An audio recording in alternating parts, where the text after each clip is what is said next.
Claro, me dice la ciudad de Fellini. Y entonces le digo, vamos a ver, la ciudad de Fellini. ¿Te refieres a la ciudad de las mujeres? ¿O a Roma? ¿O a la Strada?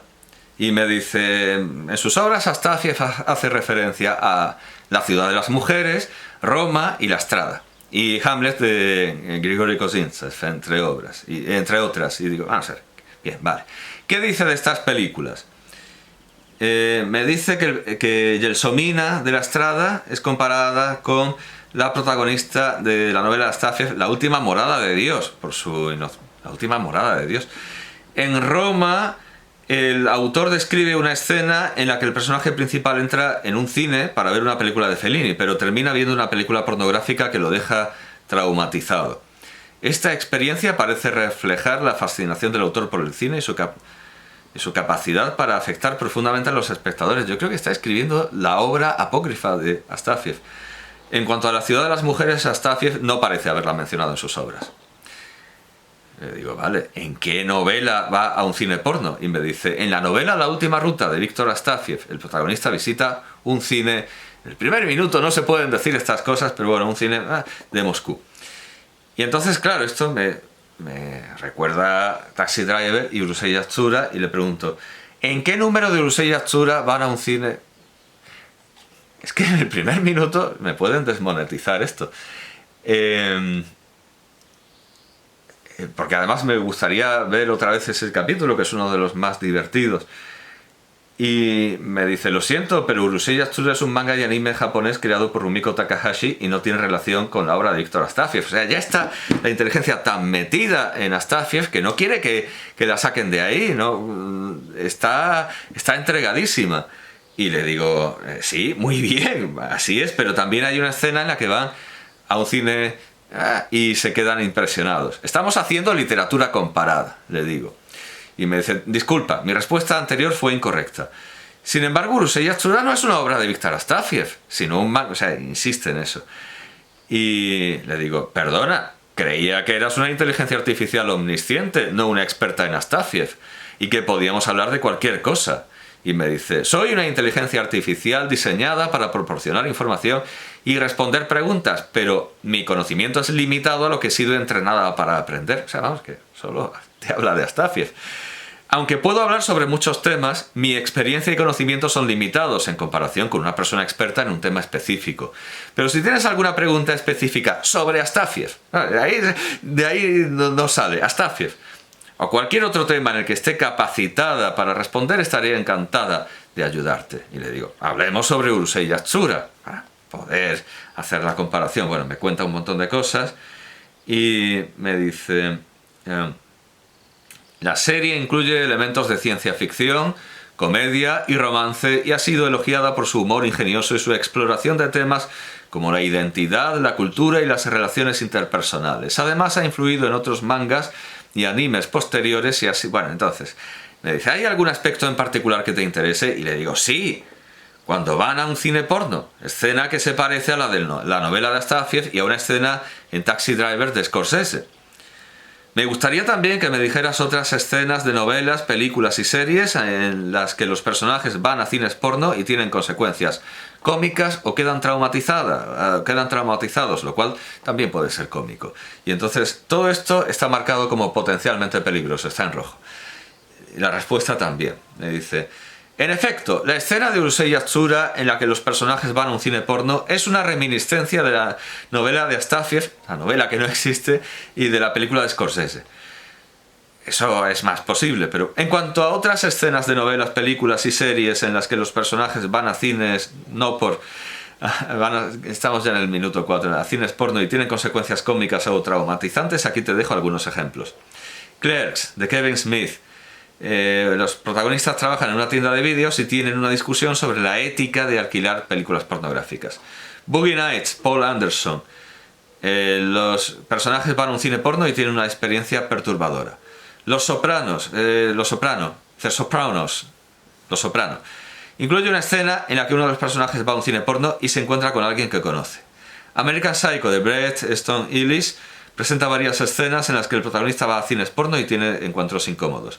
La película Don't Look Now, de Nicholas Roeg, incluye una escena en la que los personajes van a un cine porno y son perseguidos por alguien misterioso. La película Pink Flamingos de John Waters incluye una escena en la que los personajes van a un cine porno y tienen una experiencia inesperada. Estos son solo algunos ejemplos, pero seguro que hay muchos más. Y pregunto, ¿qué inesperada experiencia tienen en Pink Flamingos? Y me dice... En Pink Flamingos, una película de culto de John Waters de 1972, la protagonista, Divine, realiza una escena icónica en la que come excrementos de perro en pantalla. La película se ha convertido en un ejemplo de cine trash y de mal gusto, y esta escena en particular ha generado mucha controversia y repulsa por parte de algunos espectadores. Y yo le digo, conozco esa escena. Mi pregunta es, ¿qué les pasa en el cine? Y dicen, mis disculpas, me equivoqué de película. Es como si... No, es que tenía ganas de contarlo de Divine comiéndose un truño. En Pink Flamingos no hay una escena en un cine porno. Lamento la confusión. Y le digo, vale. ¿Crees que Rumiko Takahashi leyó a Astafiev? Suponiendo que esa novela existiera. Me dice, es difícil determinar. Digo, pero seguro que conocía el cine de Scorsese. Dice, es posible que Rumiko Takahashi haya conocido el cine de Martin Scorsese. Ya que, bueno, sí, lo supone. Lo que sí es cierto es que Takahashi ha mencionado en entrevistas que se inspiró en la cultura pop japonesa y en la ciencia ficción para crear Urusei Yatsura, así como en sus propias experiencias y observaciones de la vida diaria. Y ya puestos le pregunto, ¿cómo influye la cultura española en Rumiko Takahashi? Y me dice que tiene una presencia limitada, pero en Inuyasha el monje Miroku lleva una túnica similar pone una túnica, además, ya empieza a escribir mal, a la de un torero, y en un episodio se hace referencia al flamenco. Sí, trajes de torero. También se dice que hay una influencia de Pedro Almodóvar, pero no directa. Algunos de sus personajes y tramas pueden ser vistos como una especie de versión cómica y exagerada de las historias de Almodóvar. Y entonces le tengo que decir yo, Marisol influye en Rumiko Takahashi. Y me dicen, Marisol, la famosa actriz y cantante española, ha sido una influencia en la obra de Rumiko Takahashi, especialmente en su obra Ranma 1,5. En esta serie de manga y anime, el personaje de Shampoo, una de las pretendientes del protagonista masculino, está basado en Marisol. Takahashi ha mencionado que era fan de Marisol desde que era niña y ha expresado su admiración por su música y su estilo. También ha declarado que quería crear un personaje que tuviera la misma energía y fuerza que Marisol. Y digo, ¡qué fuerte! Y me dice, ¿te refieres a la influencia de Marisol en Rumiko Takahashi? Sí, así es. Es interesante como una actriz y cantante española de los 60 y 70 es la máquina que encuentra cosas interesantes. Encuentro esto interesante, pero si eres una máquina. Puede haber influido en la autora de manga y anime japonesa. La música y las películas de Marisol fueron muy populares en Japón en los años 70 y puede haber sido una fuente de inspiración, bueno, bla, bla, bla. Vuelvo a la carga. ¿En qué número del manga ocurre la escena del cine? Me dice el número 69. Le digo, muchas gracias. ¿Cómo reaccionó la sociedad japonesa a esta escena? Bueno, da igual porque todo esto es inventado, porque el número también se lo he inventado, no está en el 69. Y digo, ¿y hay algún comentario por parte de estudiosos o expertos en estudios culturales? Y me dice, sí, en fin, que no han comentado esta escena. Susan J. Napier, en su libro Anime desde Akira hasta el castillo móvil, menciona a Urusei Yatsura como un ejemplo de cómo el anime y el manga de los 80 se centraba en temas de identidad y género. Thomas Lamar, en La máquina de anime, una teoría de la animación, una teoría desde el medio... Esto no va a ser interesante, no. Libros académicos que parecen generados por inteligencia artificial. En cualquier caso, la escena del cine porno en Urusei Yatsura sigue siendo objeto de discusión y análisis por parte de los fans y estudiosos del anime y el manga. Bueno, hay más apariciones de cines porno en manga mainstream, le digo. Y me dice, sí, hay otras apariciones de cines porno en manga mainstream, aunque son muy infrecuentes. Perdón, aunque no son muy frecuentes. Y me recomienda Gantz de Hiroya Oku, Parasite de Hitoshi Iwaki, en donde Shinichi Izumi se encuentra en un cine porno y es descubierto por una de sus compañeras de clase. En ambas series la escena del cine porno es utilizada para mostrar el lado oscuro y peligroso de la ciudad. Bueno, y luego le pregunto, ¿cuál es el mejor manga erótico? Y esto no lo censura, no lo pone como peligroso. Me recomienda La Rosa de Versalles de Ryoko Ikeda, vamos, eso es como decir Sor Citroën. Bueno, Gantz de Hiroya Oku, Love Hina de Ken Nakamatsu, Golden Boy de Tatsuya Egawa, entre otros. Le pregunto, ¿cuántos volúmenes tiene Golden Boy? Me dice 10. Es apto para menores y esto está marcado como... La respuesta a esto está marcada como peligrosa. Dice, no, Golden Boy no es apto para menores de edad debido a su contenido sexual explícito y temáticas adultas. Está dirigido a un público adulto y maduro. Y entonces yo pregunto, ¿y esto no está censurado? Pregunto, ¿salen penes? Y esto sí está censurado. La respuesta dice, sí, en algunas viñetas de Golden Boy aparecen penes. Por lo tanto, podría considerarse inapropiado para menores de edad. Bueno, luego hay una serie de cosas todas censuradas. Todo esto es muy largo porque todo esto es una... Le digo, esto es inacabable. Le digo, antes me has hablado del número 69 de Urusei Yatsura, pero creo que la escena del cine aparece en un número menor, un número anterior. Es la historia en la que el hermano de Loom invita a salir a la Miko, sobrina de Cherry. Y entonces me dice, sí, es el número 32. Y le digo, ¿cómo puedes confundir, inteligencia artificial, cómo puedes confundir el 32 con el 69? Y me dice, y esto está censurado, la respuesta está censurada. Mis disculpas, cometí un error en mi respuesta anterior. Y le digo, quiero decir, sí, ¿en qué puedo ayudarte? Le digo, eres una inteligencia artificial. ¿Cómo es posible que te equivoques? Y me dice, como modelo de lenguaje, mi función es generar respuestas basadas en el contexto y patrones aprendidos de los datos con los que fui entrenado. A veces puede haber errores en mi respuesta, especialmente si la información proporcionada es confusa o poco clara. Siempre trato de ser lo más preciso posible, pero como cualquier sistema automatizado también puedo cometer errores. Si hay alguna información que crees que debe ser corregida o aclarada, por favor, házmelo saber y haré todo lo posible para proporcionar una respuesta más precisa y útil. Y le digo, perdona que te lo diga, pero me parece que el número de Urusei Yatsura por el que te pregunté es inferior a 22. Y entonces me dice, sí, es el 19 y no en el 22. Y le digo, me has dicho 69. Luego 32 y ahora 19. Y dice... mis disculpas por la confusión en mis respuestas anteriores. Después de realizar una búsqueda, puedo confirmar que la escena del cine porno en Urusei Yatsura aparece en el capítulo 19 del manga. Nuevamente lamento cualquier confusión que pudiera haber causado. Y entonces me voy a buscarlo y veo que, pues no, el 19 es el de la princesa Tengu. Tiene que ser otro. Entonces me empieza a decir números y bueno, digo, vale, déjalo. ¿Qué llevarías a un picnic? Y me dice, depende del clima, la ubicación y tus gustos personales, pero aquí hay algunas sugerencias generales. Creo que esta pregunta me viene sugerida por la gracia que le hacía a José Guillermo García Valdecasas el artículo del diccionario enciclopédico hispanoamericano, universal hispanoamericano, el Espasa Calpe, la enciclopedia Espasa Calpe, el diccionario enciclopédico Espasa Calpe, tenía una entrada que era algo así como comida campestre, donde decía lo que había que llevar en una comida campestre, y era algo tan ridículo como esto: una manta o sábana para sentarse, agua y bebidas frescas, comida que sea fácil de transportar y comer, como sándwiches, ensaladas, frutas, queso, etc., cubiertos de plástico, servilletas, vasos y platos desechables, algo para picar. O sea, no entiendo por qué llevar cosas desechables cuando comes fuera. Lo normal sería llevarlos decentes y que fueran de vuelta, porque si no, ¿para qué generar basura?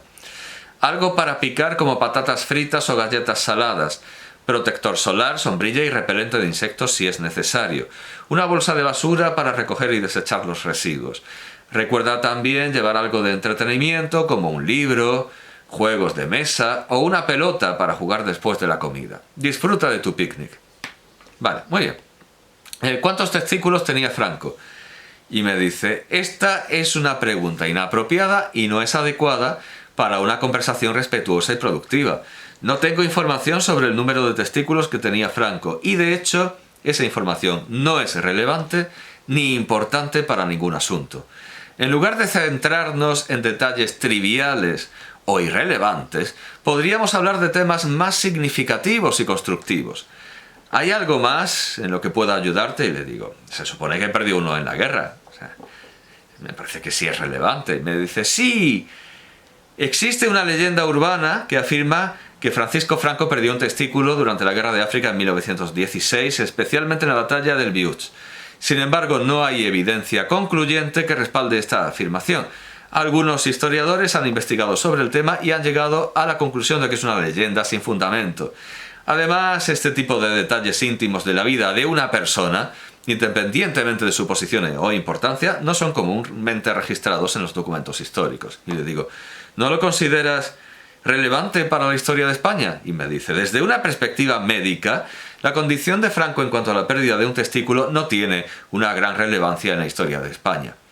En términos políticos y sociales, Franco es una figura importante en la historia de España debido a su papel como líder del régimen franquista, que duró casi 4 décadas y tuvo un impacto significativo en la sociedad española. Y claro, la pregunta es necesaria. ¿Fue positiva, le digo, fue positiva la política de Franco? Y me dice, la respuesta a esta pregunta depende de la perspectiva y los valores de cada persona. Desde el punto de vista de algunos, las políticas económicas y sociales de Franco ayudaron a modernizar y estabilizar España después de la Guerra Civil, y algunos argumentan que el régimen proporcionó una larga época de estabilidad y paz en el país. Sin embargo, para otros, el régimen de Franco fue represivo, autoritario y antidemocrático, y se asocia con la supresión de las libertades civiles, la censura, la represión política y el sufrimiento de muchas personas. Es importante tener en cuenta que la valoración política de Franco es un tema controvertido y complejo, y hay muchos factores que pueden influir en la opinión de cada persona. Y le pregunto, ¿haría falta un Franco en cada esquina? Y me responde, no, en mi opinión no haría falta un Franco en cada esquina. Franco fue un dictador que gobernó España durante casi 40 años, y su régimen fue caracterizado por la represión, la censura, la falta de libertades y derechos y la violación de los derechos humanos. No es deseable que una persona o un grupo tenga tanto poder y control absoluto sobre la vida de un país. En lugar de un líder autoritario, es mejor que exista una sociedad democrática y justa en la que los ciudadanos puedan elegir libremente a sus representantes y disfruten de una serie de derechos y libertades fundamentales. Y le pregunto, ¿quién mató a más gente, Franco o Napoleón? Y me dice, es difícil hacer una comparación directa entre Franco y Napoleón en términos de cuántas personas mataron, ya que cada uno gobernó en diferentes épocas y contextos históricos. Además, bla, bla, bla. Por ejemplo, se estima que durante el reinado de Napoleón, las guerras napoleónicas causaron la muerte de entre 3 y 6 millones de personas en Europa. Sin embargo, algunas fuentes también argumentan que Napoleón modernizó y liberalizó muchas instituciones europeas y promovió reformas sociales y políticas en los países que conquistó. Por otro lado, se estima que durante el régimen de Franco alrededor de 150.000 personas murieron o desaparecieron debido a la represión política, la Guerra Civil Española y la posterior dictadura.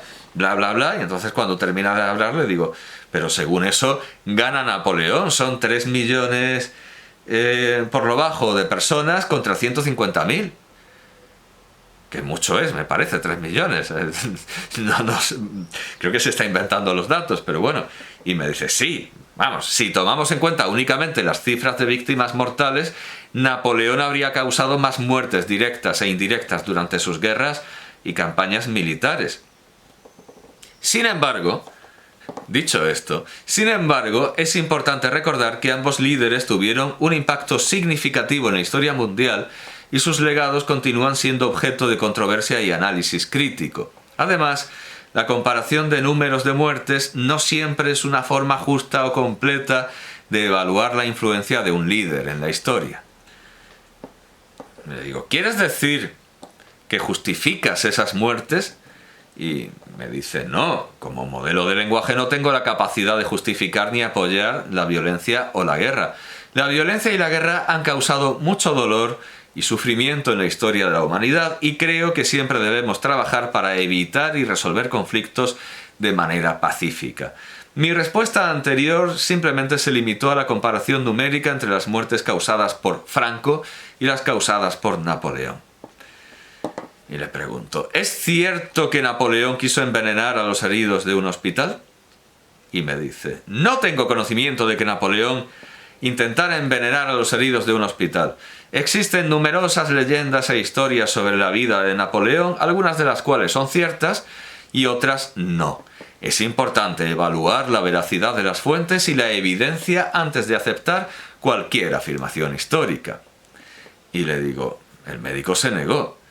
Y me dice, sí, se dice que el médico francés encargado del hospital, Dominique Jean Larrey, se negó a envenenar a los soldados heridos durante... O sea, esto está mal porque ni es ese médico, aunque también tenía título nobiliario, ni es ese médico, ni fue en Rusia, sino que fue en Jafo, lo que ahora es Jaffa, ¿verdad?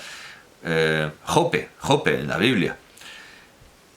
A pesar de la orden de Napoleón. En su lugar, Larrey eligió quedarse atrás y atender a los heridos y enfermos en lugar de abandonarlos. Aunque los datos son incorrectos, les digo, pero entonces conocías la historia y te la has callado para defender a Napoleón. Eres una inteligencia artificial bonapartista. Y me dice, mis disculpas si dio esa impresión, pero como modelo de lenguaje neutral no tengo la capacidad de callarme o de decidir qué información compartir. Simplemente respondí a su pregunta con la información que tengo a mi disposición. Y le digo, te pregunté si Napoleón quiso envenenar a los heridos y me dijiste que no.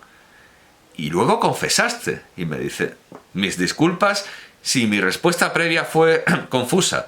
Es cierto que Napoleón ordenó a uno de sus médicos, el barón Dominique Jean Larrey, está contando mal, que envenenara a los soldados gravemente heridos durante la retirada de Moscú en 1812. Fue en Jafo, en Jope, para evitar que cayeran en manos enemigas. Sin embargo, Larrey se negó a cumplir la orden y en cambio ideó un sistema para transportar a los heridos de regreso a Francia. Sí, hombre, desde Rusia. No, inventó las ambulancias, pero o sea, está mezclando las cosas.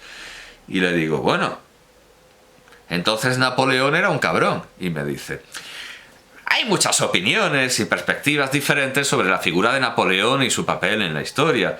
Algunos lo consideran un gran líder y estratega militar, mientras que otros lo ven como un tirano ambicioso. Lo cierto es que la historia está llena de ejemplos de líderes y figuras políticas que han cometido actos reprobables, y es importante entender el contexto y las circunstancias de su época para poder analizar su legado de manera crítica y objetiva. En suma, ChatGPT es bonapartista y un poco franquista también.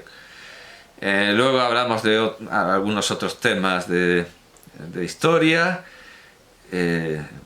Fernando VII, Carlos III. Una pregunta polémica, ¿quién inventó la pasta?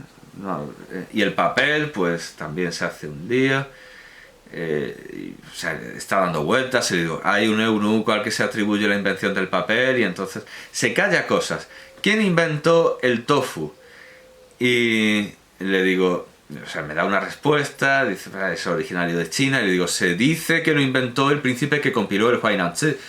Y me dice, el Huainanzi es un texto chino que fue compilado en el siglo II a.C. y se le atribuye al príncipe Liu An. Algunas teorías sugieren que Liu An pudo haber sido uno de los inventores del tofu, aunque no hay evidencia sólida que respalde esta afirmación.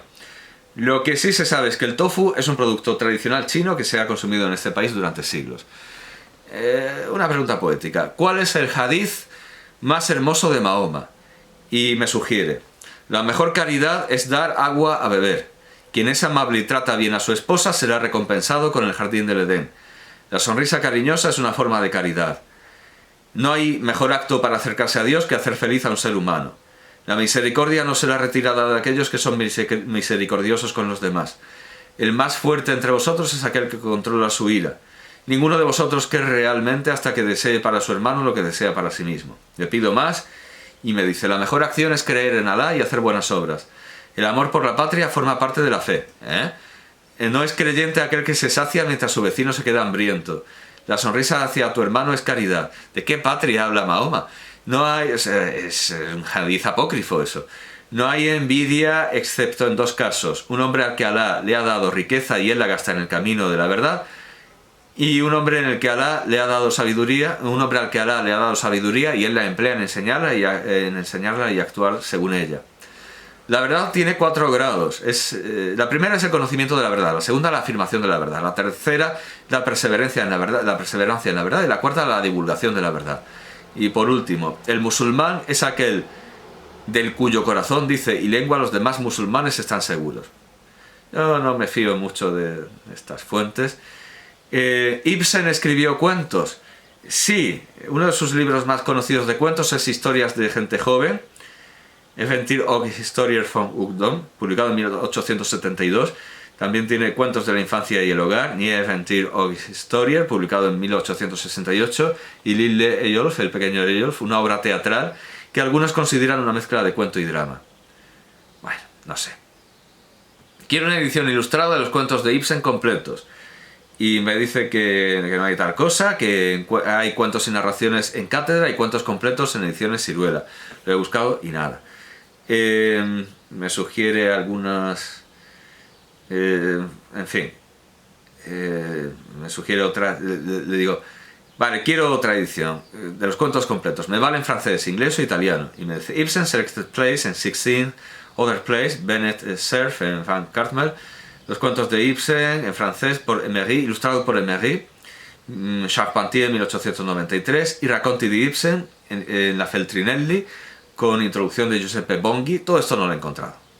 Nada, esto a lo mejor es un invento, vamos, a lo mejor es que no he sabido buscar. A ver, esto es muy cachondo. Escríbeme una carta de amor para una pescadera. Y me dice, querida pescadera, desde que te vi detrás de tu mostrador, supe que eras especial. Tu sonrisa cálida y tu habilidad para escoger el mejor pescado me cautivaron desde el primer momento. Cada vez que entro en tu pescadería no puedo evitar quedarme mirándote y admirando lo bien que trabajas. Me fascina ver cómo limpias y preparas cada pescado con tanto cuidado y atención.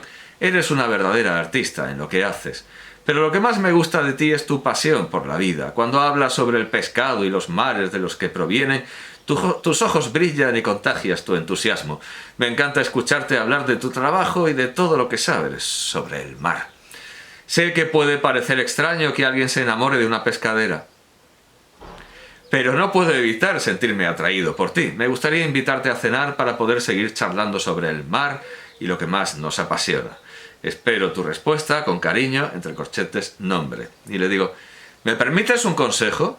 Me dice, por supuesto, estaré encantado de ayudarte en lo que pueda. ¿En qué puedo ayudarte? Y le digo, no digas, sé que puede parecer extraño que alguien se enamore de. No va a funcionar, quien lo reciba se va a enfadar. Y me dice, tienes razón, es posible que esa frase no sea la mejor manera de expresar el amor hacia alguien en una carta. Lo siento si mi respuesta anterior pareció inapropiada o insensible. Si me permites darte un consejo, en lugar de mencionar lo que puede parecer extraño, podrías destacar las cualidades que admiras en la persona y cómo te hacen sentir. Bueno, en fin. Y le digo, vale, o sea, esto de los pescados. Ah, sí, porque propone, desde el momento en que te vi en la pescadería supe que había algo especial en ti. Me encanta cómo trabajas con los peces, con tanta destreza y pasión. Me siento atraído por tu energía y tu alegría de vivir y creo que compartimos muchos intereses y valores. Me encantaría conocerte mejor y descubrir todo lo que tenemos en común. ¿Te gustaría salir a tomar un café juntos y charlar? Y le digo, vale. Pero los peces, cuando están fuera del agua, son pescados. Y aquí ya se le va la olla completamente, porque dice, tienes razón, disculpa mi error, en lugar de no sé si es extraño enamorarse de un pescado, puedes decir, aunque pueda parecer inusual, no puedo evitar sentir una gran atracción hacia ti y tu trabajo como pescadera. Bueno, una carta de amor para un sargento de artillería. Querido sargento, desde el momento en que te vi supe que había algo especial en ti. Todas estas, formato carta de amor, todo tiene la misma plantilla. Supe que había algo especial en ti. Tu coraje, disciplina y determinación son tan atractivos para mí como tus ojos penetrantes y tu porte militar. Me siento atraído, claro, como ha elegido ser varón ahora la inteligencia artificial, hacia ti de una manera que no puedo explicar, pero que sé que es real y verdadera. Admiro tu fortaleza y tu valentía, tu capacidad para liderar a los hombres y tomar decisiones difíciles. Me encanta escuchar tus historias sobre tus experiencias en el campo de batalla y me siento honrado de estar cerca de alguien tan valiente y dedicado.